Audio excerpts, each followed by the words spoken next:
여러분 안녕하셨습니까? 오늘은 이 구속사적 설교를 마감하면서 제 강의의 대단원의 막을 내리도록 하겠습니다. 오늘 강의가 대단히 중요하다고 생각합니다.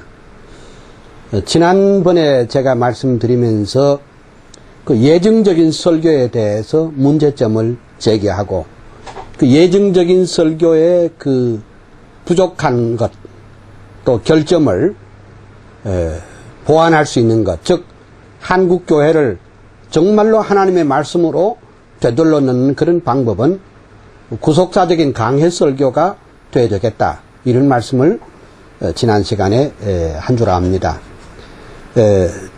그 예정적인 설교를 하는 사람은 설교를 성경을 어떻게 보는 거 하니까 예화의 근거로 생각을 합니다. 그러니까 예정적인 설교의 약점은 뭔가 하니까 설교자가 자기가 나아가야 할 방향, 목표를 떡 정해놓고서는 성경에다가 자기가 필요한 그 소스를 캐냅니다, 이렇게. 그래서 그 증명을 해나갑니다. 그리고 그 증명이 조금 부족하다 싶으면 청중들의 마음을 더 감동시키기 위해서 신문이나 잡지나 혹은 무슨 예화집에서 많은 재료를 이렇게 빼가지고 같이 설교를 합니다. 물론 제가 그것을 나쁘다고 말하지는 않습니다. 그러나 우리가 조심해야 될 것은 언제라도 설교자의 눈은 그 성경 본문이 가르치고 있는 참된 하나님의 뜻이 무엇인가, 그것을 먼저 발견해야 된다, 그 말입니다. 그래서 우리 예정적 설교는 한 세 가지로 생각해 보면 심리학적인 설명을 하기 쉽습니다. 가령 예를 들면 성경에 나타난 어떤 그 인물들에 대해서 그 심리학적으로 이렇게 추적을 해가지고 오늘 우리하고 이렇게 연결시켜 보는 겁니다.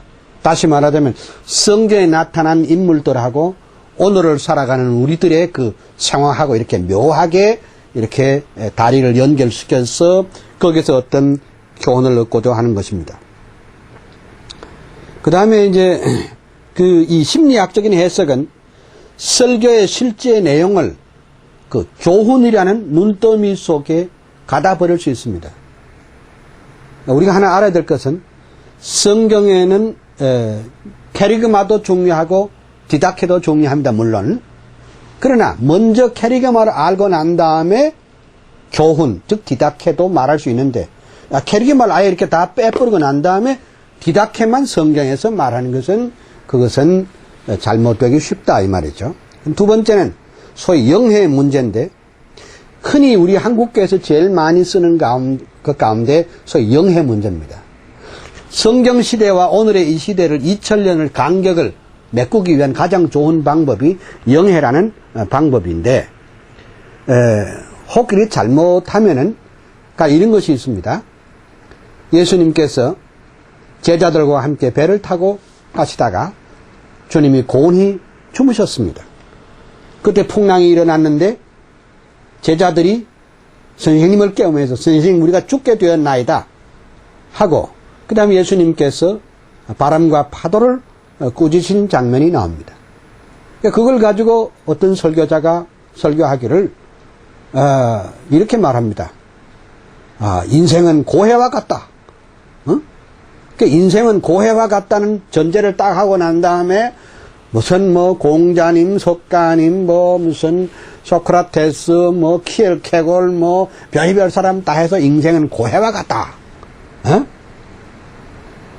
이렇게 해가지고 무엇을 말하고, 인생은 고해와 같다는 것을 설명을 하고, 나중에 이제 그 인생의 고해 같은 인생을 극복하는 것은 예수님이다.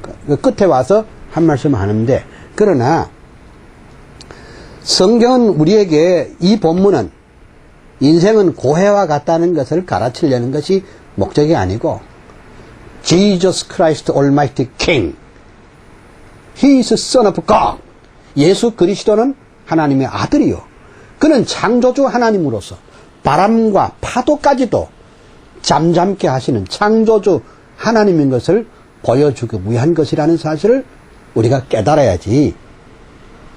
까딱 잘못하면 그만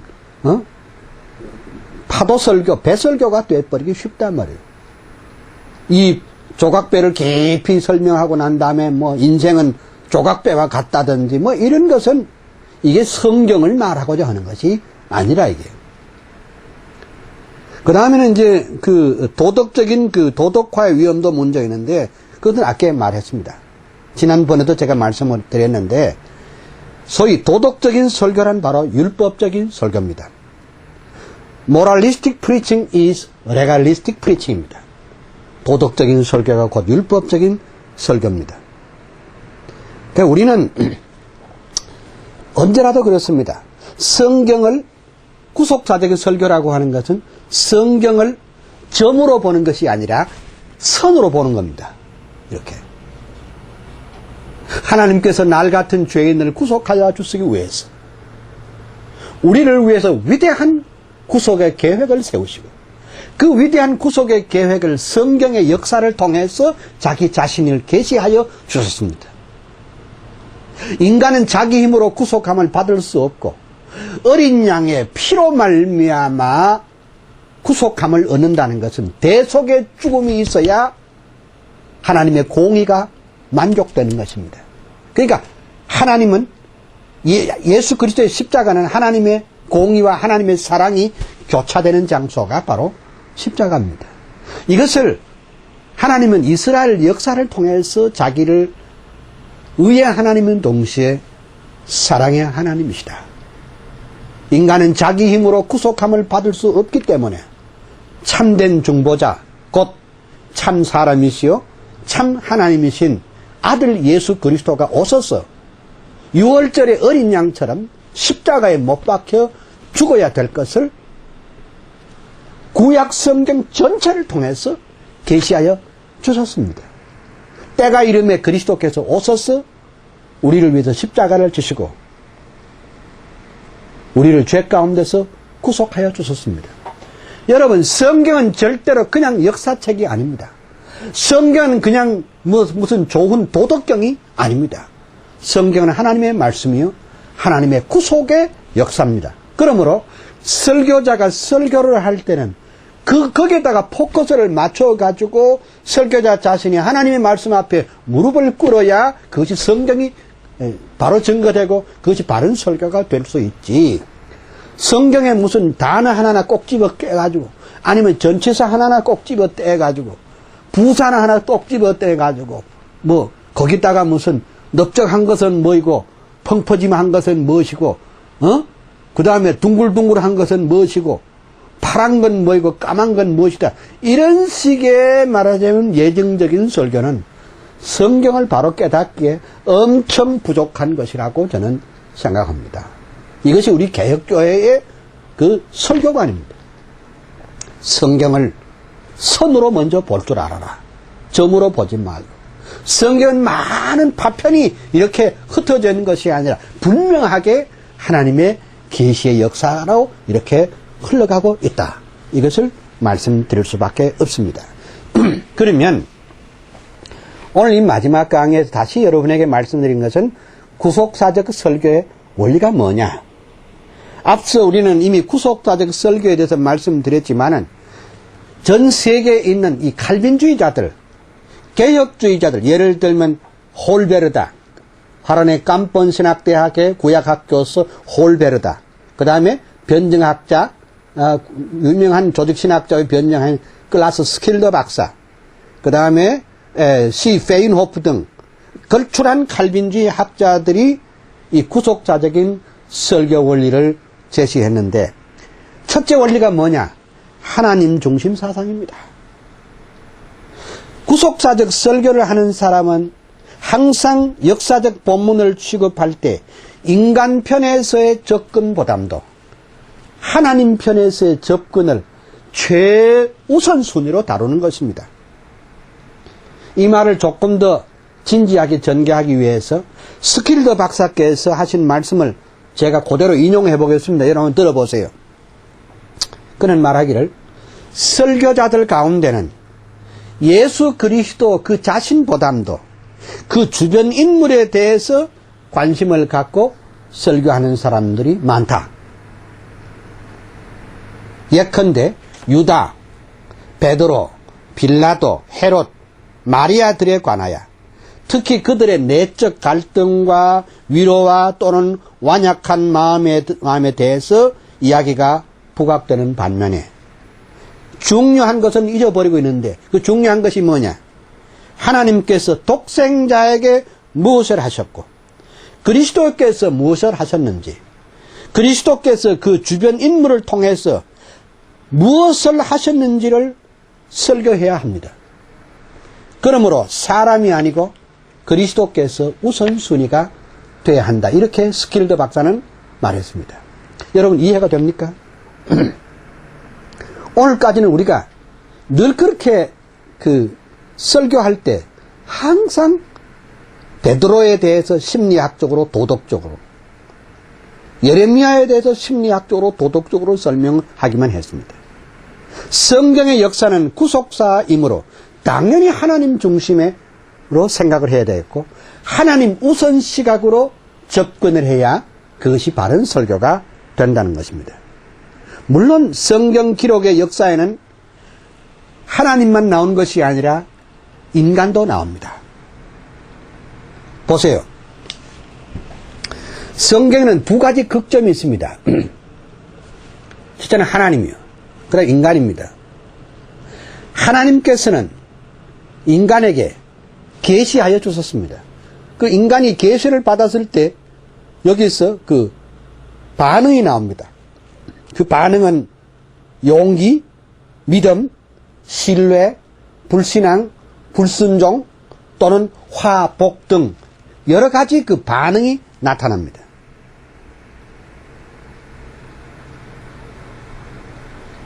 하나님께서는 항상 그 계시사에서 앞장서시며 인간은 그 뒤를 따릅니다.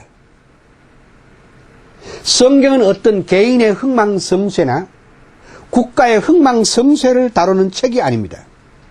성경은 하나님의 구속의 역사이고 성경은 바로 하나님의 말씀이요 하나님의 책입니다. 그러므로 설교자가 성경의 역사적 본문을 가지고 설교할 때 당연히 하나님도 말해야 되겠고 인간도 말해야 되겠지만은 예정적인 설교에는 인간 쪽에서의 반응만 가지고 설교를 하지만은 구속사적인 설교는 언제라도 우선순위가 하나님 중심 시각에서 성경을 보고 하나님 중심 시각에서 역사를 보고 하나님 중심 시각에서 인간을 보는 눈을 열어야 할 것입니다. 성경이 하나님의 구속의 역사이기 때문에 하나님 편에서 성경을 볼 줄 알아야 그때 성경이 보이기 시작합니다. 저는 신학교육을 34년 동안 했고 많은 신학생들과 목사님들을 키워서 보냈습니다. 그런데 참 섭섭한 것은 신학 공부 3년 내지 7년을 공부하고도 아니 평생을 강단에서 설교하면서도 이걸 모르고 있는데 저는 답답한 겁니다.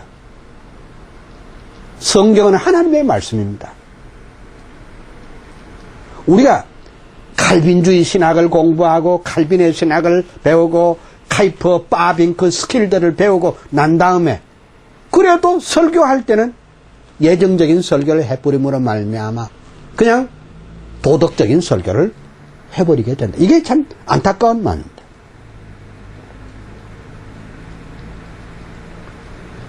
우리는 하나님이 무엇을 행하시고 하나님이 무엇을 원하시며 하나님이 무엇을 의도하시는지를 먼저 고민하고 그 말씀을 생각하도록 해야 됩니다. 이런 원리는 신약에도 같습니다. 가령 복음서에서 예수님과 많은 사람들이 만나죠. 그렇죠? 이때도 예수님과 예수님의 사역과 예수님의 말씀이 중심이 되어야 하며 더 나아가서 하나님께서 그리스도 안에서 어떻게 자기를 나타내셨고 구원을 성취하셨는가를 중심으로 성경을 봐야 됩니다. 예를 한번 들어볼까요? 가령 삭개오 얘기입니다. 흔히 이제 설교자들이 삭개오를 설교할 때 첫째 삭개오는 뭐 무슨 키가 작아서 뽕나무에 올라가서 예수님을 보려고 했다. 그러면 삭개오는 염치불구하고의 신앙, 둘째 신앙은 삭개오는 뭐 적극적인 신앙, 셋째는 삭개오는 회개의 신앙, 넷째는 삭개오는 순종의 신앙. 다 맞는 얘기입니다. 하나도 틀림없습니다. 그러나 성경은 삭개오의 위대한 신앙을 기록하려는 것이 성경 기록의 목적이 아니라 예수님께서 삭개오 같은 죄인을 불러서 오늘 이 집에 구원이 이르렀다고 말씀하심으로 말미암아 예수님이 바로 세리와 창기의 친구가 되시고 그들의 구주가 되신다는 그 자기 자신을 나타내는 것이 이 본문의 이 성경의 핵심이라. 여러분 한번 생각해 보십시오. 예수님은 그 수많은 군중 속에 뽕나무에 매달린 그 한 사람을 보았습니다. 어디 뽕나무에 어떻게 삭개오만 올라갔겠습니까? 아마 다른 아이들도 다른 사람도 있었을 것입니다. 그러나 예수님이 삭개오가 올라가 있는 뽕나무에 올라가서 삭개오야 내려오라고 하시는 것은 예수님이 하나님 되심과 그가 메시아 되심과 구주가 되심을 보여주기 위함입니다. 그는 또한 죄를 용서하여 주시는 하나님인 것을 보여주시기 위함입니다. 우리가 이 메시지를 오늘을 살아가는 청중들에게 확실하게 증거가 돼야 그 청중들이 그 말씀을 듣고 주님이 나는 삭개오보다도 더 문제 많은 골치 아픈 하나님 앞에 부끄러워서 설 수 없는 죄인입니다만 주님이 우리 가운데 함께하여 주셨고 주님이 우리를 찾아오셨다고 하는 사실을 확실하게 증거돼야 할 줄로 믿습니다. 성경 기록의 목적이 하나님이면 하나님, 예수님이면 예수님을 분명히 우선적이고 핵심적으로 다뤄야 할 것입니다. 그러므로 어떤 인물의 성격이나 성공적 삶을 말하기보다는 하나님께서 그 인물을 통해서 무엇을 하셨는가에 초점을 맞춰야 할 것입니다. 뭐 어떤 사람은 요셉의 그 일대기를 읽고 쨍하고 해뜰날 하면서 그런 설교를 합니다. 아주 아주 무단 가출해서 출세한 대표적인 사람쯤으로 생각합니다. 그게 아닙니다. 요셉의 배후에 하나님이 계시고 그것을 가르쳐 주심으로 요셉은 나중에 고백하기를 나를 이리로 보낸 자는 당신들이 아니요 하나님이시라는 사실을 깨닫게 됐습니다. 성경은 야곱의 위대한 것을 가르치기 위한 것이 성경 기록의 목적이 아닙니다.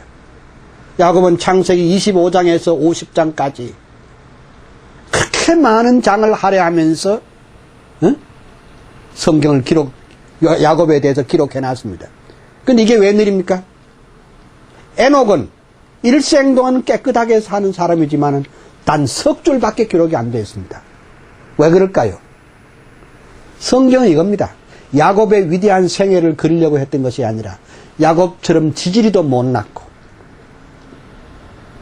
그저 하는 것마다 실패투성이요 이중인격자요 정말로 아침 저녁으로 신앙이 달라지는 그야말로 꾀보요 문제투성의 야곱이지만 하나님께서는 이 자손들을 통해서 메시아가 오셔야 하기 때문에 하나님께서 그가 힘들고 넘어질 때마다 찾아오셔서 야곱아라고 불러주셨습니다.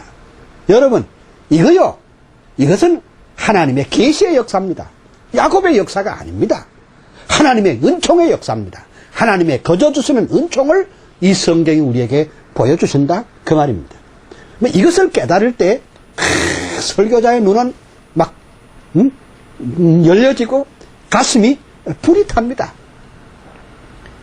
이 하나님의 거저 주시는 은총의 진리에 대하여 가슴에 불이 타는 사람들만이 이게 오늘 강단을 개혁시킬 수가 있다는 것입니다. 요한 칼빈은 구속사적 설교의 의미를 잘 알았던 사람입니다. 칼빈은 말했습니다. 사도 바울은 성경은 의심할 바 없는 진리지만은 모세가 위대한 웅변가였다거나 이사야가 위대한 인물이었다는 것을 말하지 않는다 했습니다. 칼빈이 잘 봤습니다. 여러분, 신약 성경을 보면 구약 성경에 그 소위 우리가 말하는 그 인물들이 무슨 그 사람들에게 위대성을 말한 것이 아닙니다. 아브라함과 이삭과 야곱과 요셉 다 뭡니까? 하나님의 구속사의 인스트루먼트입니다. 도구에 불과한 겁니다. 모두가 도구입니다. 칼빈은 말하기를 설교자의 임무는 인간의 무슨 기호에 맞추는 것이 아니라 주께서 말씀하신 것을 전적으로 전파하고 그리고 드러내는 것이라고 그렇게 생각했습니다. 칼빈이 설교를 이끌어내는 방식은 언제나 데이오센트릭, 하나님 중심적인 신학이요, 데이오센트릭 프리칭입니다. 하나님 중심의 설교입니다. 그러니까 오늘 우리 한국교회가 정말로 인본주의적인, 인간 중심적인 사람의 마음을 기쁘게 해주는 식의 그런 설교에서 빨리 벗어나서 하나님 중심의 설교로 돌아가야 한국교회가 바로 될 줄로 믿습니다. 그러므로 우리는 구속사적인 설교가 도대체 뭐냐? 구속사적인 설교는 딴 게 아니라, 잘 들어두세요. 하나님의 말씀인 성경에서 역사적 사건을 가지고 설교할 때 삼위 하나님을 우선순위로 놓고 설교하는 방식을 바로 구속사적 설교라 한다. 이렇게 할 수 있습니다. 자, 구속사적 설교의 원리 또 한 가지는, 첫째는 뭐라고 그랬습니까? 하나님 중심의 설교라고 그랬습니다. 두 번째가 뭐인가 하니, 구속사적 설교라는 것은 역사의 점진성의 원리를 아는 겁니다. 하나님께서 당신의 구원운동을 구체적인 역사 가운데 진행시켰다는 것을 파악을 해야 됩니다. 하나님의 구원운동은 우리가 흔히 말하는 세속 역사까지도 그의 구속의 목적을 위해서 하나님은 사용하시는 것입니다. 구속사는 본질적으로 역사성을 가진 것입니다. 구속사는 하나님께서 역사 속에서, 역사와 더불어 또 역사 속에서 이루어 가신다는 것을 먼저 깨달아야 구속사적 설교를 할 수 있다고 볼 수 있습니다. 그 다음 세 번째는 구속사적 설교가 뭐냐? 구속사적 설교란 하나님의 구원 운동을 역사의 축으로 보는 겁니다. 하나님의 말씀은 역사적 특징을 가졌을 뿐 아니라 구원의 특징을 가진 것입니다.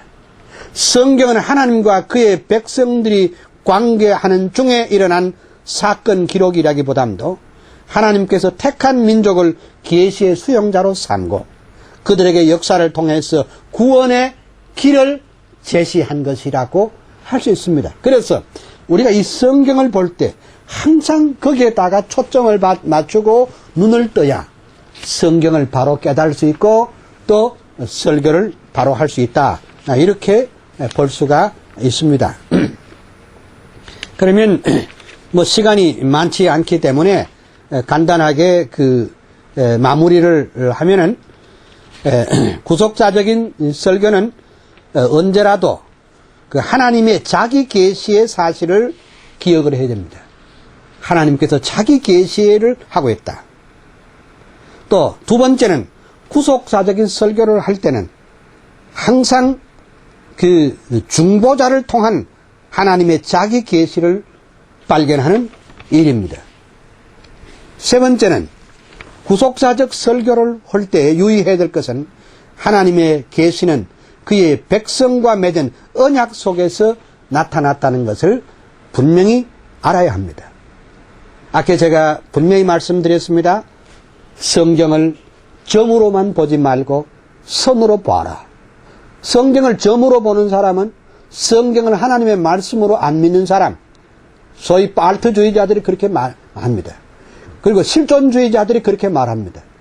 예를 들면 어떤 한국의 유명한 설교자가 이사야 35장 1절에서 7절까지를 읽고 다음과 같은 제목을 정했습니다. 사막의 생수라.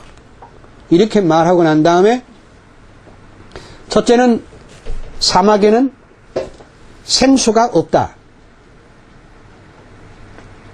둘째는 사막에는 화초가 없다. 셋째, 사막에는 길이 없다. 넷째는 사막에는 여관이 없다. 이렇게 4대지로 나눠서 설교를 했습니다. 여러분, 없는 거로 말하면 사막에는 시계도 없다. 사막에는 디스켓도 없다. 사막에는 만년필도 없다. 사막에는 안경 없다. 나 같으면 1년을 하겠습니다. 여러분, 성경 그걸 말하는 거 아닙니다. 이사야 35장은 예수님 오시기 전 650년 전에 이사야에게 임하신 하나님의 계시입니다. 장차 오시는 메시아를 내다보면서 그 메시아가 오심으로 말미암아 일어날 기적적인 사건들과 변화를 바라보는 겁니다. 그것은 하나님께서 이스라엘의 백성에게 약속하신 언약을 다시 일깨워 줌으로 말미암아 이스라엘 백성에 소망을 주신 것입니다. 그 약속은 다름 아니라 보라 너희 하나님이 오사 그가 오사 너희를 구원하여 주시리라 했습니다. 이 웅장하고 위대한 그 하나님의 그 구속사의 큰 드라마를 그냥 거기다가 무슨 사막을 하나 딱 꺼내고 사막에는 화초가 없다. 사막에는 생수가 없다. 사막에는 길이 없다. 여관이 없다 하는 것은 이것은 좋은 종교 강연은 될 수 있을지 몰라도 참된 하나님 앞에 드린 설교는 될 수 없다고 봅니다. 여러분들이 아마 지금까지 제 강의를 들으면서 아마 좀 새로운 도전을 받았을지 모르겠습니다. 한국교회는 개혁돼야 됩니다. 한국교회가 개혁되는 것은 그냥 구호로 무슨 여기 머리띠를 띠고 하자! 이렇게 해서 개혁되는 게 아닙니다. 강단에서부터 개혁돼야 됩니다. 강단에서부터 개혁된다는 말이 무슨 말입니까? 한국교회 개혁은 목사님부터 개혁돼야 됩니다. 설교자가 개혁되면 한국교회는 개혁되도록 되어 있습니다. 왜 우리가 힘있게 증거하지 못합니까? 그 이유는 하나님 중심한 시각에서 설교하지 못하기 때문에 강단이 힘이 없습니다. 자기 재주와 자기 아이디어로 자기가 뽑은 무슨 예화에서 설교를 하려고 하니까 힘만 되게 들고 가마력이 떨어지는 겁니다. 정말 가마력이 있는 설교가 무엇입니까? 설교자가 하나님의 말씀의 대변자가 되고 하나님의 말씀의 대언자가 될 때 그것은 가능한 겁니다. 말씀의 대언자가 되지 아니하고서는 하나님의 말씀을 바로 증거할 수 없습니다. 바로 그 말씀을 증거하기 위해서는 바로 구속사적 설교밖에 없습니다. 성경을 하나님의 말씀으로 온전히 믿고 성경은 하나님의 구속사인 것을 믿고 하나님 중심하고 하나님 편에서 성경의 역사를 바로 꿰뚫어 볼 줄 아는 영안이 열려질 때에 비로소 바른 설교를 할 수 있고 그리할 때 한국교회는 바로 될 줄로 믿습니다. 지금까지 여러 가지로 감사한 것 많았습니다. 고맙습니다.